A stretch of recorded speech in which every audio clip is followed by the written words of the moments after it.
नमः श्रीभ्यः। जय श्री ओम नमः श्रीभ्यः।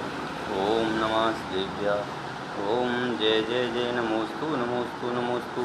नमो अरिहन्ताणं नमो सिद्धाणं नमो आयरियाणं नमो वैध्यायाणं नमो लोये वसाहुणं नमः समय साराय शानिभूत्या चकाशते चित्स्वभावाय भावाय सर्वभावान्तरच्छति अनन्तधर्मणस्तत्त्वं पश्यन्ति प्रत्यगात्मनः अनेकान्तमयी मूर्ति नित्यमेव प्रकाशतां वन्दे तु सौवसिद्धे ध्रुवं मलमणोभवं गतिं पत्ते गोच्छामि समय पाहुडे मृणमो शुद्धि विलीभणिलं मृणमो शुद्धि विलीभणिलं मृणमो शुद्धि विलीभणिलं। अपनी चर्चा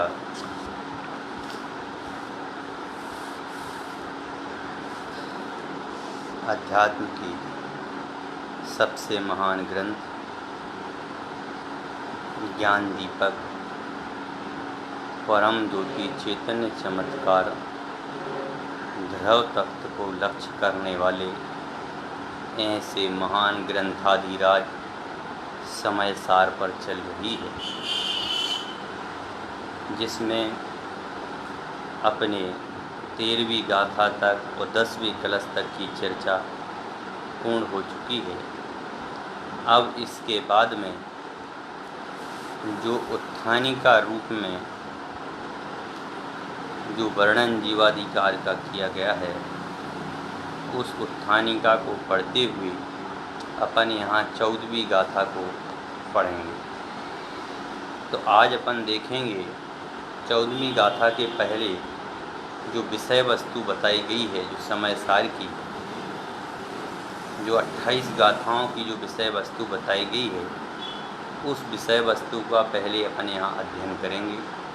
उन 28 गाथाओं में जीवाधिकार की जो 28 गाथाएं हैं, उन 28 गाथाओं में क्या क्या वर्णन आएगा, इस संबंधी अपन को पूरी चर्चा यहाँ संक्षेप में देखते हुए और 14वें नंबर की गाथा पढ़नी है।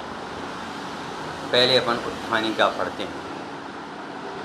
उन 9 अधिकारों में सबसे पहले 28 गाथाओं में जीवाधिकार का वर्णन है कि जो 9 अधिकार दिए गए हैं, इन 9 अधिकारों में सर्वप्रथम जीवाधिकार का वर्णन है 28 गाथाओं में। इन 28 गाथाओं में जो जीव का जो स्वरूप है, वह जीव कैसा है, कैसा नहीं है, अनादि से कैसा है। तो अनादि से वह कर्म संयुक्त होते हुए भी वह कर्मों से बिल्कुल भिन्न है, मतलब बंधा हुआ नहीं है, कर्मों से बिल्कुल अलग ही इसका स्वभाव है। ऐसे उस जीव का आज अपन यहाँ चर्चा करेंगे। वहाँ पर सहजानंद एक स्वभाव रूप शुद्धात्मा की भावना से जो पश्चदी अपाणम इत्यादि सूत्र पाठ के क्रम से प्रथम स्थल में 3 गाथाएं हैं। ये पूरी की पूरी बात यहाँ पर आ रही है कि जो दिखाई दे रहा है वह आत्मा है। यह आत्मा जो है, यह आत्मा ही है जो हमारे लिए कारगर है। इस आत्म तत्व के अलावा कोई भी पदार्थ कारगर नहीं है, यह यहाँ पर बता रहे हैं। यहाँ पूरा मैं पढ़ता हूँ, उसके बाद में आप 14वीं गाथा की चर्चा करेंगे। दृष्टांत और दृष्टांत से भेद रत्नादत की भावना को मुख्य करके दंसन राण चैत्यम इत्यादि 3 गाथाएं दूसरे स्थल में हैं कि दूसरे स्थल में जो है दर्शन ज्ञान चारित्र का वर्णन है। उसके पश्चात जीव की अप्रतिबुद्धता का कथन करने वाली एक गाथा है। बंध मोक्ष के युग परिणाम करने वाली दूसरी गाथा है। निश्चय से जीव रागादिक का कर्ता ही है, इस प्रकार की कथन करने वाली तीसरी गाथा है। कम्मेणो कम्मेहम इत्यादि तीसरे स्थल में परस्पर निश्चित 3 स्वतंत्र गाथाएँ हैं। फिर ईंधन और अग्नि के दृष्टांत द्वारा अप्रतिबुद्धता के लक्षण कथन करने के लिए अहमेदम इत्यादि चौथी गाथाएं हैं। इसके पश्चात पांचवें स्थल में शुद्धात्म तत्व के सम्यक श्रद्धान ज्ञान अनुभूति लक्षण अभेद रत्नात्रय की भावना के विषय में जीव अनभिज्ञ है, इसको समझाने के लिए अन्नाण मोहिद मदी इत्यादि 3 गाथाएं हैं। तत्पश्चात निश्चय रत्नात्रय स्वरूप शुद्ध तत्व को जानता हुआ जीव देह को ही आत्मा है, देह से भिन्न कोई आत्मा नहीं, इस प्रकार का पक्ष रखता है। उसके कथन करने के लिए यदि जीवो इत्यादि पूर्व पक्ष के रूप में एक गाथा है। इसके बाद में पूज्य पुरुषों के द्वारा देह का स्तुवन किया जाता है, किंतु शुद्ध निश्चय ने से स्वरूप का अध्ययन किया जाता है। इस प्रकार दोनों रूपों में निश्चय और व्यवहार के प्रतिपादन करते हुए व्यवहार नवो भासदी इति पर इसका परिहार करते हुए 4 गाथाओं का वर्णन है। इसके आगे जो है परम उपलक्षण है और लक्षण जिसका ऐसे शुद्धात्म संवेदन स्वरूप निश्चय स्तुति की गई है, जो इंद्रिय जड़ता इत्यादि 3 गाथाएं हैं। इस प्रकार गाथाओं में 6ठा स्थल है। इसके पश्चात 7वें स्थल में निर्विकार स्वसंवेदन विषय कसाय परद्रव्यों का प्रत्याख्यान है।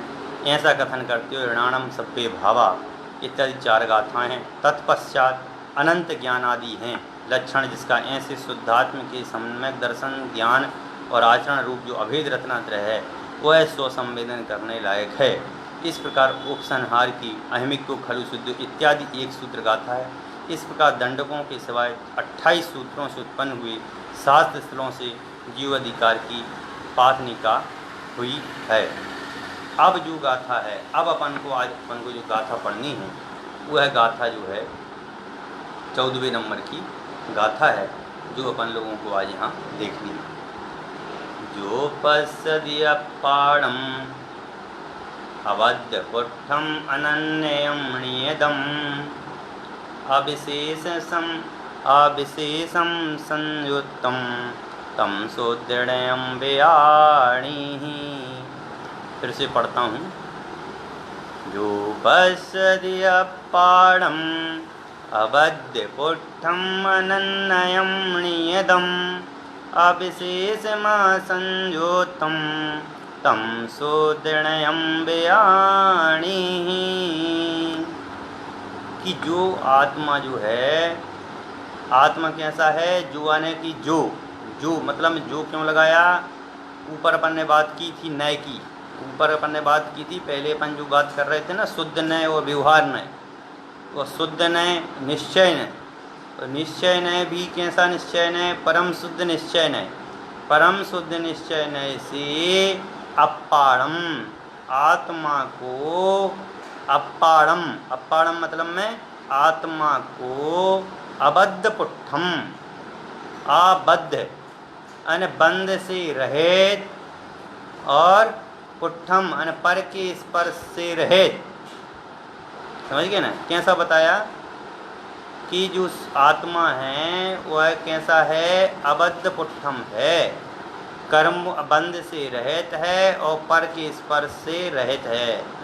एक तो बंद से रहित है, दूसरा है पर के स्पर्श से रहित है। अन्य मतलब अन्यत्व रहित, दूसरे का प्रवेश नहीं है, कोई उसमें प्रवेश नहीं कर सकता है। नियतम नित्य है, नियतम मतलब में नित्य मना चल रूप नहीं है। आत्मा जो है घटता बढ़ता नहीं है, आत्मा में घटने बढ़ने की बात नहीं है। आत्मा तो जैसा है वैसे ही रहता है। और कैसा है, अविशेष मत संयुक्तम की विशेष, अविशेष यानी कि अविशेष संयुक्तम के विशेष से रहित, अन्य के संयोग से रहित, विशेष से रहित अन्य के संयोग से रहित, किसी दूसरे के सहयोग की आवश्यकता नहीं है। सामान्य रूप से वह एक ज्ञायक मात्र भगवान आत्मा है। ऐसे 5 भाव रूप से पश्यदि मतलब में दिखता है, देखता है। तम मतलब में उससे, उसे कौन, उसे किसे, हे शिष्य शुद्धनयम शुद्ध नय व्याणी ही जानना चाहिए। कैसा कि वह आत्मा जो है बंद से रहित है पर के स्पर्श से रहित है, अन्यत्र से रहित है, चलाचल से रहित है, विशेष से रहित है और अन्य के संयोगों से रहित है, ऐसा शिष्यों को जानना चाहिए। ये शुद्ध नय है। ऐसा जानना क्या है?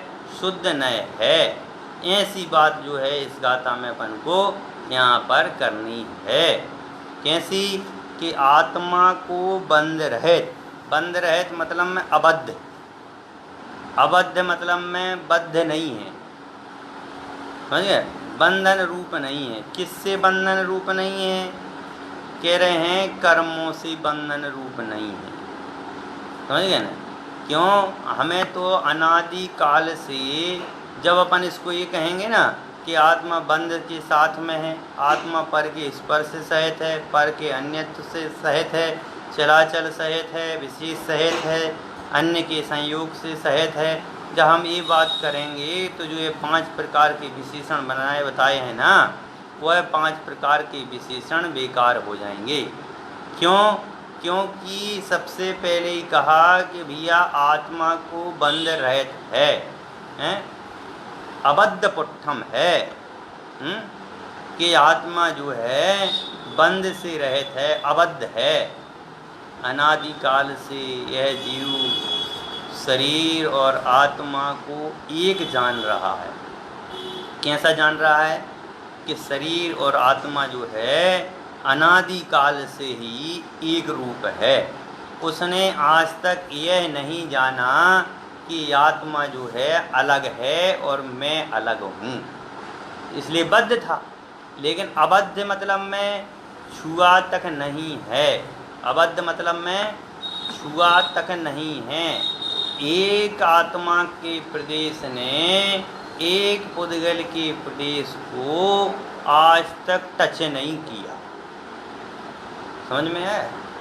अबद्ध है क्योंकि वह बंधा हुआ नहीं है, मतलब में बिल्कुल पास पास में रहते हैं, बिल्कुल पास पास में हैं, कि एक प्रदेश जीव का एक प्रदेश और पुद्गल का एक प्रदेश, एक ही प्रदेश पर दोनों एक साथ रहते हैं, एक प्रदेश पर दोनों एक साथ रहते हैं, लेकिन कभी वह प्रदेश एक में नहीं हुए, वह कभी मिले नहीं, शरीर और आत्मा कभी मिले नहीं। ये है अबद्धता। मतलब में आज तक शरीर ने आत्मा को छुआ तक नहीं और आत्मा ने शरीर को आज तक छुआ नहीं है। जो भी अपन देख रहे हैं आत्मा जो है इसके एक एक प्रदेश पर है। आप अपनी उंगली में कहीं पर भी टच करेंगे आपको तुरंत पता चल जाता है।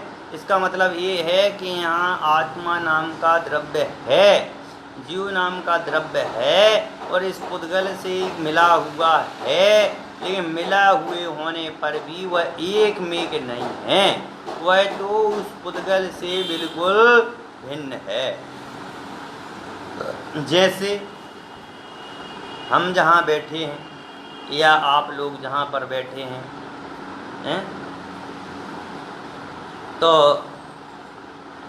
आप लोग जहाँ बैठे हैं और हम जहाँ बैठे हैं, बताइए वहाँ ऑक्सीजन है कि नहीं है? है। कार्बन डाइऑक्साइड वहाँ है कि नहीं है? है। तो इसका मतलब कार्बन डाइऑक्साइड और ऑक्सीजन मिले हुए हैं कि नहीं हैं? तो पंडित जी वो कैसे मिल जाएंगे? ऑक्सीजन कैसे मिल जाएगी? क्योंकि जो हम ग्रहण करते हैं वो ऑक्सीजन और जो हम छोड़ते हैं वो कार्बन डाइऑक्साइड है, समझ गए ना? और कार्बन डाइऑक्साइड और ऑक्सीजन एक साथ होने पर भी वह कभी एक मेक नहीं होती। कितना बारीकता है? कि ऑक्सीजन जो है वह ऑक्सीजन कभी एक मेक नहीं होती।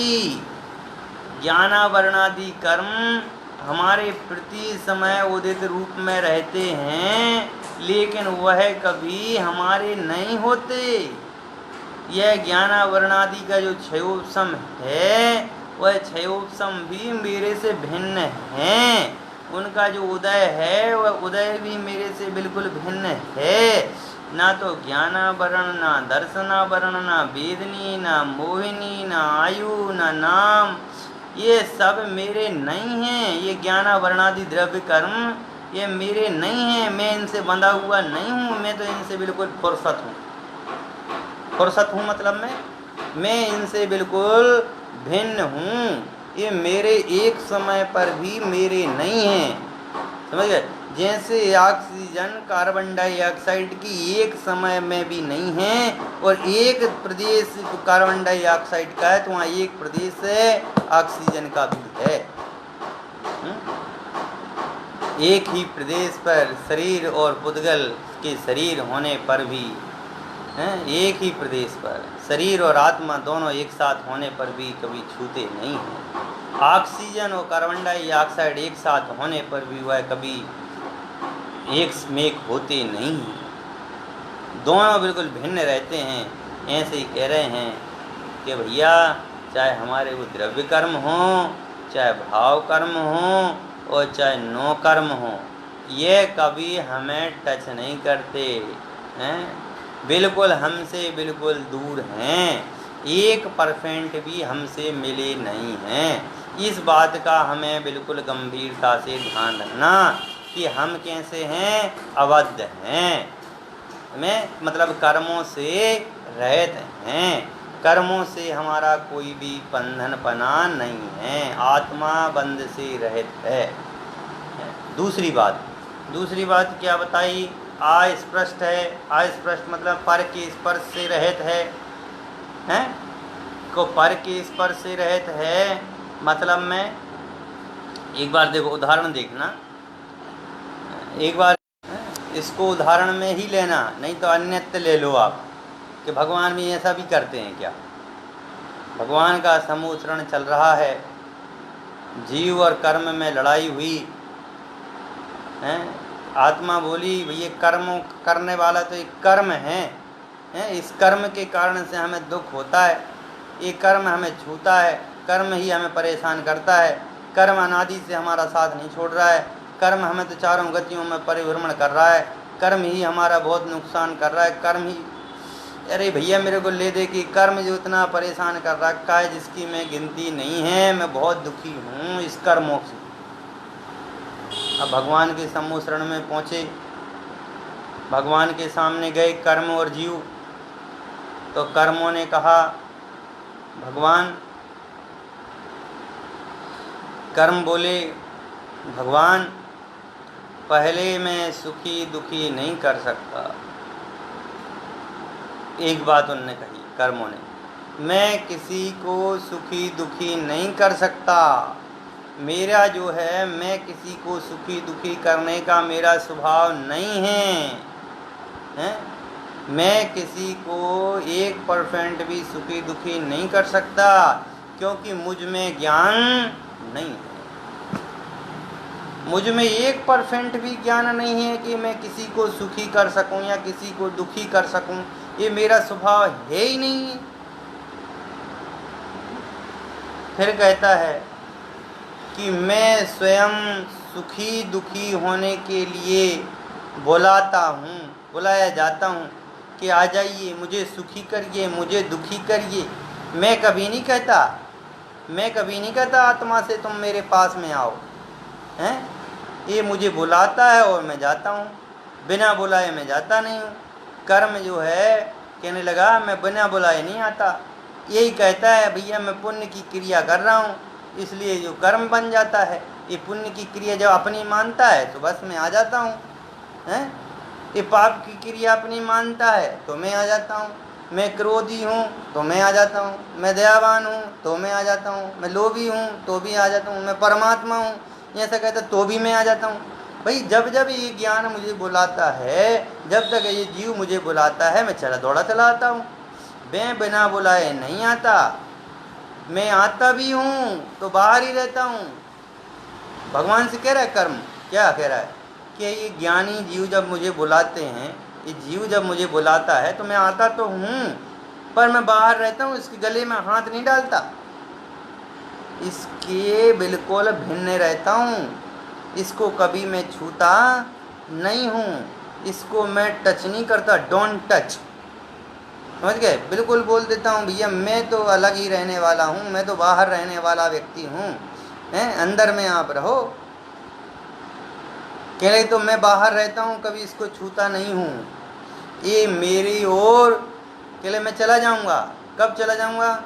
जब ये मेरी ओर अंतर मुहूर्त मेरी ओर ना देखे। एक अंतर मुहूर्त भी यदि यह मेरा लक्ष्य नहीं करे, यह जीव मेरी तरफ एक अंतर मुहूर्त, कह रहे मैं महीना भर के लिए नहीं कह रहा हूँ, मैं कह रहा हूँ अंतर मुहूर्त के लिए। कह रहे मैं अंतर मुहूर्त के लिए कह रहा हूँ, अंतर मुहूर्त मात्र भी यदि कर्म मेरा साथ छोड़, यदि ये मेरा ध्यान नहीं लगाए ना ये जीव, कितने मुहूर्त? अंतर मुहूर्त। कह रहे अंतर मुहूर्त मात्र यदि मेरा ये ध्यान नहीं करे तो मैं इसको छोड़ करके चला जाऊंगा।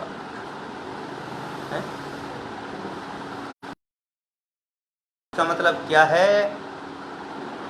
इसका मतलब क्या है? जीव खुद ही राग रूप परिणति करता है, खुद ही ये कर्मों को अपने पास बुलाता है, लेकिन ये सब होने पर भी वह अस्पष्ट है।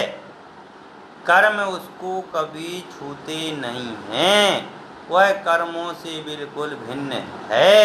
लेकिन उस अज्ञानी की बात अलग है जो कर्मों को अपना मानता है। जो कर्मों को अपना नहीं मानता है उसके कर्म 1% भी कुछ करने में सहायक नहीं हैं। जो कर्मों को अपना मानता है, कर्मों के रोने रोता है, उसके लिए दुख है।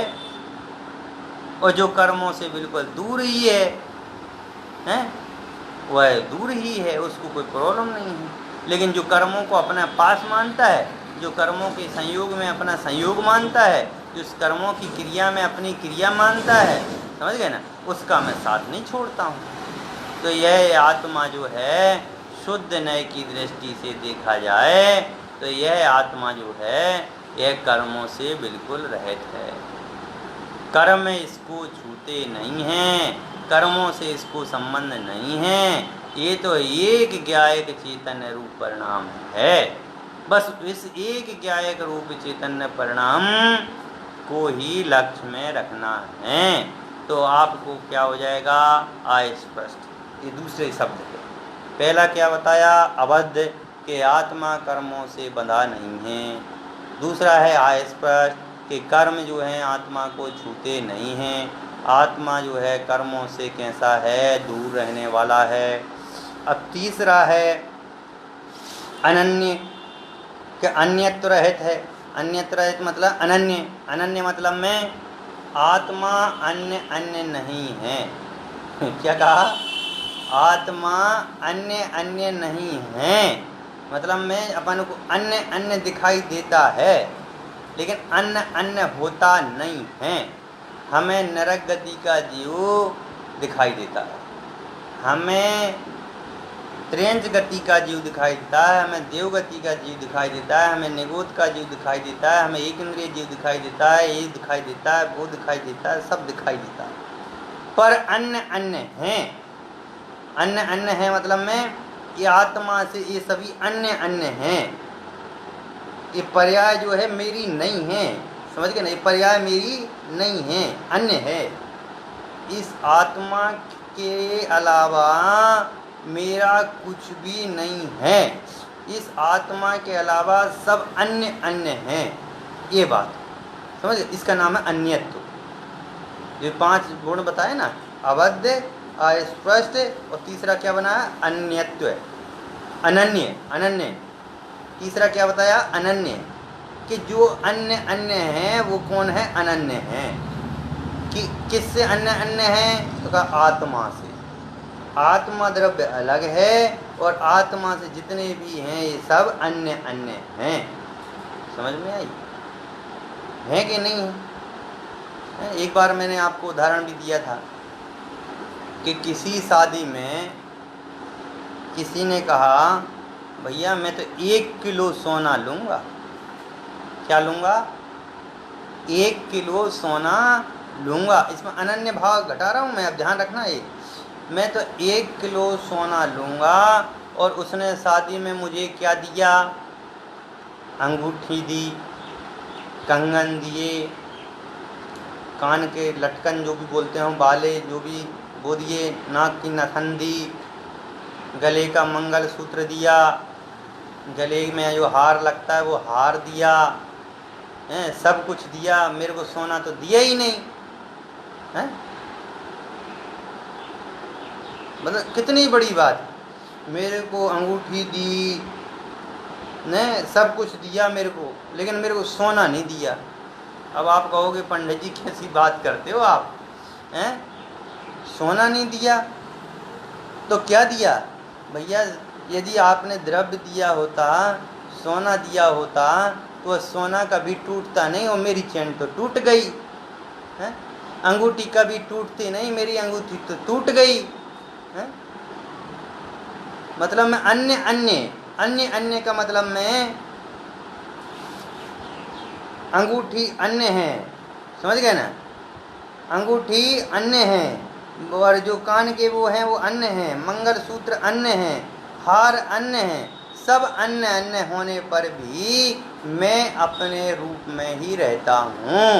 सोना जो है वह सोना चाहे कहीं पे भी रहे, चाहे वह टूटी हुई माला में है वहाँ पर भी सोना है, अंगूठी में है वहाँ पर भी सोना है, कान के कुंडल में है वहाँ पर भी सोना है, हाथ के जो चूड़ामणि उसमें भी जो है उसमें भी सोना है।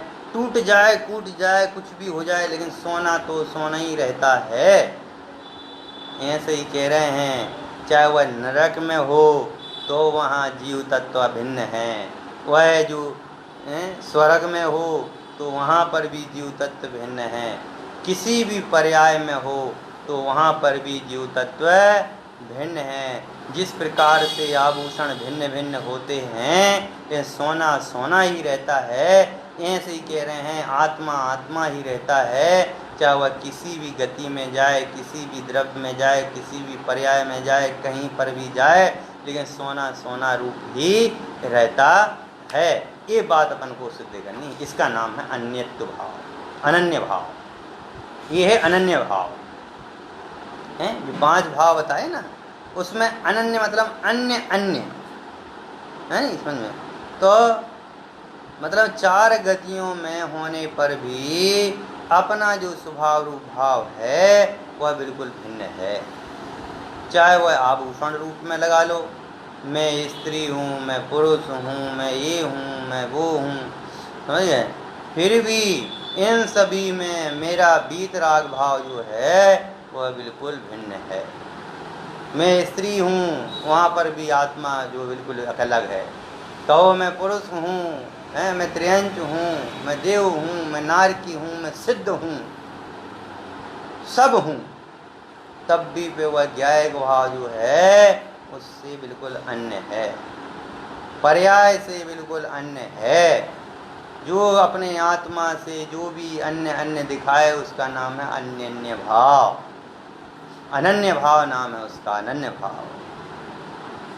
जो भजन गाते हैं ना, एक जो निगोद में सो ही मुझ में, सो ही मोक्ष मझार, अंतर भेद कछु भी नाही, भेद गिने व्यवहार। कह रहे हैं कि जो निगोद में सो ही मुझ में, सो ही मोक्ष मझार, कि जो निगोद में है, समझ गए ना, सो वो उधर भी मैं हूँ, मोक्ष में हूँ तो वहाँ पर भी मैं हूँ, समझ गए ना। और अंतर कछु भेद नहीं है, अंतर कुछ भी नहीं है, वहाँ पर भी चाहे चींटी में हो तो वहाँ पर भी आत्मा नाम का द्रव्य अलग है, हाथी में है तो वहाँ पर भी आत्मा नाम का द्रव्य अलग है। ये तो केवल व्यवहार से कह देते हैं, ये चींटी है, ये हाथी है, ये घोड़ा है, ये फलाना है, ये ढिमका है, ये तो सब व्यवहार का कथन है। व्यवहार रूप से हमें आत्मा अलग अलग दिखाई देता है, लेकिन निश्चय की दृष्टि से तो आत्मा एक ज्ञायक मात्र भाव है, भाव है, भाव है। मतलब अपना आत्मा जो है अन्य पर द्रव्यों से कैसा है, अन्य अन्य है। अन्य अन्य मतलब आत्मा अन्य अन्य नहीं होता है, पर्याय अन्य अन्य होती है, ये बात ध्यान में रखना। आत्मा अन्य अन्य नहीं है कि आत्मा निगोद में गई तो आत्मा निगोद की आत्मा हो गई है। आत्मा तो जैसा था वैसा ही है, समझ गए ना। आत्मा में कोई परिवर्तन नहीं, आत्मा तो कहीं भी चली जाए, किसी भी पर्याय में चली जाए, किसी कैसे भी रूप धारण कर ले, लेकिन वह तो व्यों की त्यों ही रहती है। कहते हैं कि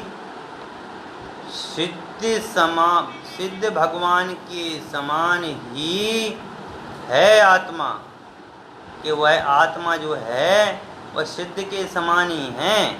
वह तो चाहे किसी भी पर्याय में हो, किसी भी पर्याय का विषय हो, लेकिन वह तो वहाँ पर भी जो है आत्मा जो है अन्य अन्य नहीं होता है।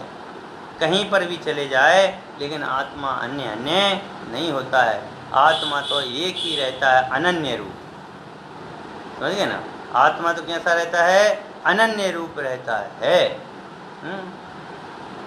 कहते हैं ना मैं इंसान हूँ ना मैं शैतान हूँ, दुनिया चाहे कुछ भी समझे मैं तो भगवान हूँ। क्या कहा, ना मैं तो इंसान हूँ ना ही मैं शैतान हूँ, दुनिया चाहे कुछ भी समझे मैं तो भगवान राम हूँ। कि मैं तो भगवान हूँ, समझ गए ना, मैं तो भगवान राम हूँ, मैं तो शुद्ध आत्मा हूँ, मैं तो शुद्ध त्रिकाली घन हूँ, मैं शुद्ध रूप में ही रहता हूँ। चाहे मैं इंसान हूँ, चाहे मैं त्रियंश हूँ, चाहे मैं कुछ भी हूँ, लेकिन वहाँ पर भी मैं अन्य हूँ, समझ गए ना।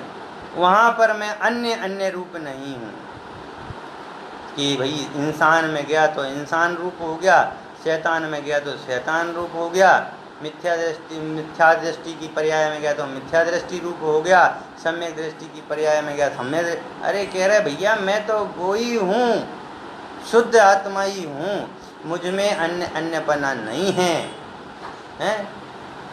मैं तो सदा अपने भाव रूप ही रहता हूँ। सदा ही है ना होता है, सुनना पंक्तियाँ बहुत विशिष्ट कर पंक्तियाँ हैं।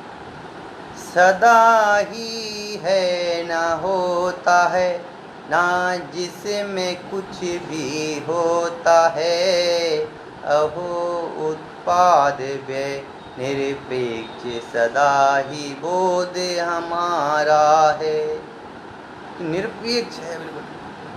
ये उत्पाद ये व्यय ये द्रव ये जो पढ़ना जो मानते हो ना, ये मैं नहीं हूँ, मैं तो इन सभी से अन्य हूँ, इसलिए मेरा नाम अनन्य है, मेरा नाम अनन्य भाव है। रामलीला में कोई पात्र रावण का रोल कर रहा हो, रामलीला में कोई पात्र रावण का रोल कर रहा हो तो बताइए वो रावण है, हैं? बोलिए कि राम सिंह जी हैं? भैया वह जो पात्र कर रहा है उस समय ना तो मैं राम सिंह हूँ ना मैं रावण सिंह हूँ, मैं तो शुद्ध हूँ, समझ गए। मैं अन्य अन्य नहीं हूँ, मैं तो अनन्य हूँ। आत्मा अन्य अन्य नहीं होता है, आत्मा अलग अलग नहीं होता है, आत्मा तो सदा एक रूप रहने वाला द्रव तत्व है। यह बात जो है अपन ने इसमें देखी। एक बहुत बड़ी बात आती है, गुरुदेव श्री कहा करते थे, भूलेला भगवान छे पण है तो भगवान छे, क्या कहते थे, ये बहुत बड़ी बात है, गुजराती में कहते थे, भूलेला भगवान छे पण है तो भगवान छे। अरे तू भूला हुआ भगवान है पर है तो भगवान। ये भैया जिस पर्याय में गया उसी पर्याय को अपना मान लिया, जिस पर्याय में गया उसी पर्याय में अपना मान लिया, तो उसके लिए कहते तू भूला हुआ भगवान है, तुम अपने आप को भूल गया है परंतु तू है तो भगवान ही ना। ये जो है अनन्य भाव है। 3 भाव की चर्चा की अपन ने, अबद्ध, अस्पष्ट और अनन्य। समझ गए? अभी अपने पास 5 मिनट और हैं। अपन को 5 मिनट में एक चीज जो देखना है, नियत। नियत, नियत मतलब में नियत, नियत, निश्चित। ये जैसे उंगली दिखाई दे रही है, ये कैसी है, हैं? अभी अभी देखिए, वर्तमान की पर्याय में देखिए, यह उंगली जो है, ये पेन देखिए, उंगली में तो आप कहोगे पंडित जी ये बढ़ती जाती है घटती जाती है। ये देखिए, ये पेन है हमारे पास, यह पेन जो है नियत है। नियत है मतलब निश्चित है। ये ना तो घट रहा है और ना ही बढ़ रहा है, समझ गए? ना तो यह घटता है और ना ही यह बढ़ता है। यह तो जैसा है वैसा ही रहता है। इसको क्या बोलते हैं? नियत। ना जो घटता है ना जो बढ़ता है, ना घटने पर कुछ होता है ना बढ़ने पर कुछ होता है। जो सदा स्थिर रहता है वह जो है वह नियत है। वह क्या है? वह नियत है। जो घटने बढ़ने पर भी स्थिर रहे वह नियत है। समुद्र घटता है, बढ़ता है, फिर भी वह नियत है। समुद्र कभी अपन देखते ना तो खूब ज़्यादा बढ़ जाता है, फिर खूब ज़्यादा घट जाता है, लेकिन समुद्र तो समुद्र ही रहता है कि नहीं रहता है? समुद्र में कुछ हुआ है कि नहीं हुआ?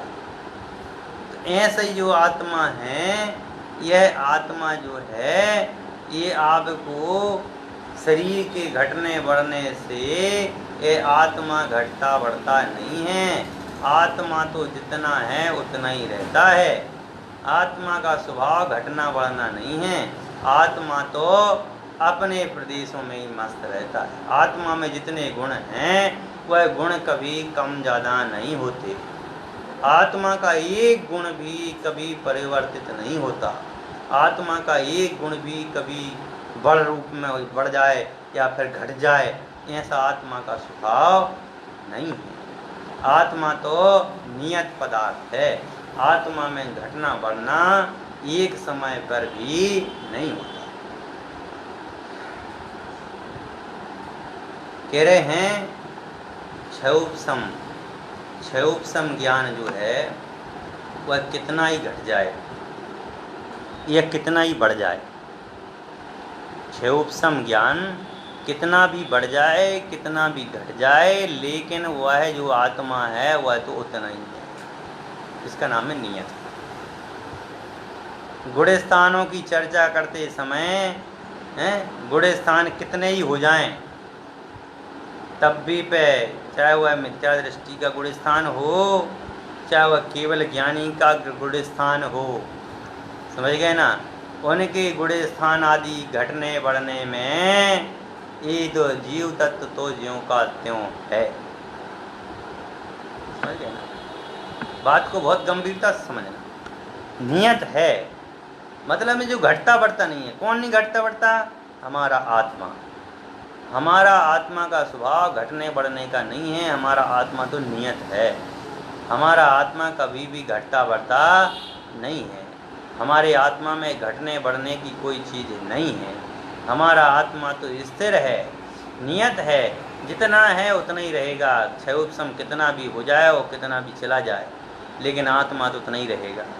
गुण स्थान के चाहे कितने ही बढ़ जाएं और चाहे वो कितने ही घट जाएं,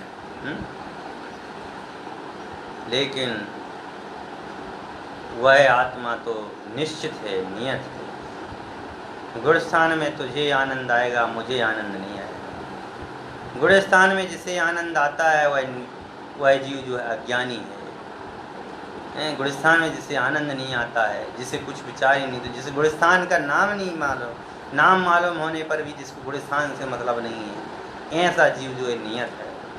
ऐसा जीव को यहाँ पर नियत कहा गया है। एक लास्ट उदाहरण दे करके मैं अपनी बात स्थापित करूँगा। लास्ट उदाहरण में दे रहा हूँ नियत के संबंध में। देखो, शादी हुई जब पति कितने किलो का था? आप कहेंगे कि पंडित जी शादी हुई तो किलो से थोड़ी तोला था। हैं? अरे मैं पूछ रहा हूँ, आपके पति देव शादी की जब कितने किलो के थे? 80 किलो के। और जब बुढ़ापा हो गया तो अब कितने कम गए? हैं? भाई 80 किलो के थे आपके पति, पूरे थे, लेकिन अब बताइए बुढ़ापे में वो 40 किलो के रह गए तो वह पति कितने घट गए, कितने कम हो गए? वो पति आधे पति बचे गए? नहीं। कैसी बात करते हो पंडित? ऐसा होता है कि कभी पति भी घटता है क्या? पति भी बढ़ता है क्या? पति तो पति रहता है। ऐसे ही कह रहे हैं तुम्हारे क्षोभ समज्ञान चाहे कितना बढ़ जाए और चाहे कितना ही घट जाए, लेकिन आत्मा तो आत्मा ही रहता है। केवल ज्ञान होने पर भी आत्मा तो उतना ही रहता है जितना आत्मा रहता है। समझ गए? आत्मा में कभी भी घट बढ़ नहीं होती है। आत्मा तो जितना है उतना ही रहता है। इस प्रकार आज अपन ने चार देखे हैं अपन ने। अबद्ध, अस्पष्ट। अबद्ध मतलब में क्या बताया था कि यह आत्मा कभी कर्मों से बंधा नहीं है। अस्पष्ट मतलब में कभी कर्मों ने आत्मा को छुआ नहीं है। तीसरा अपन ने बताया था अनन्य भाव, कि वह अन्य नहीं है, अन्य रूप नहीं होता है, वो तो अपने ज्ञायक रूप ही रहता है। चौथा बताया था नियत, कि वह तो स्थिर ही रहता है, वह घट बढ़ता नहीं है। आत्मा का जो स्वभाव है वह वही रहता है। पांचवा जो है वह है विशेष, मतलब अविशेष।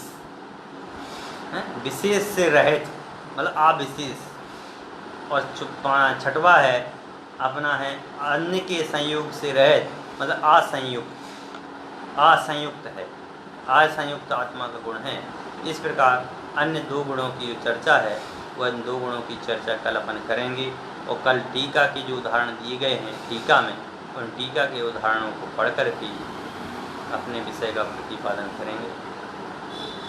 जब तक आप सभी अपने इस स्वरूप का ध्यान रखें कि जब मैं कुछ भी नहीं हूँ, मेरा ये स्वभाव है ही नहीं है, इसको ये मैं अपना मान रहा हूँ, ये मेरा नहीं है, ऐसा निश्चय करें। इसी भावना के साथ अपनी वाणी को काम देता हूँ। नोवा नवोकार नमो।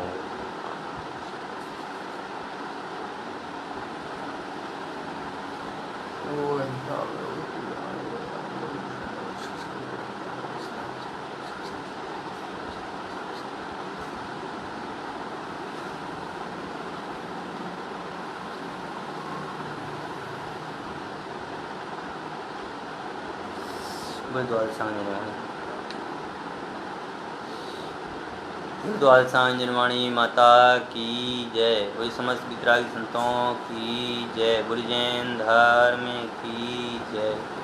समस्त साधर्मी जनों को जय जिनेन्द्र, जय जिनेन्द्र, जय जिनेन्द्र।